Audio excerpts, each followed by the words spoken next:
Okay, they just issued a severe thunderstorm watch. Let's see here. Okay, here we go.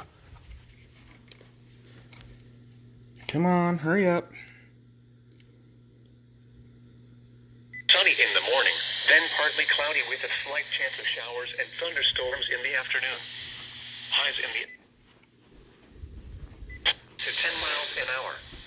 Chance of rain 20%. And now the extended forecast. Tuesday night, partly cloudy in the evening, then clearing.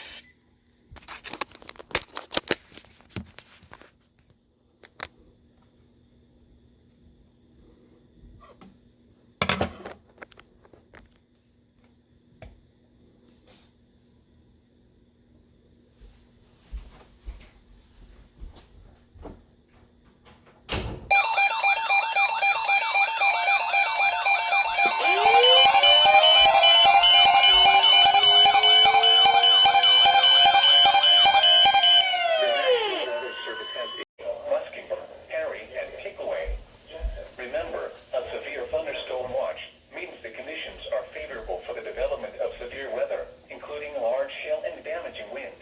I don't know why this didn't go off. While severe weather may not be imminent, persons should remain alert for rapidly changing weather conditions and listen for later statements and possible warnings. Stay tuned to know Thing's kind of radio, stupid sometimes. commercial radio and television outlets, or internet sources for the latest severe weather information.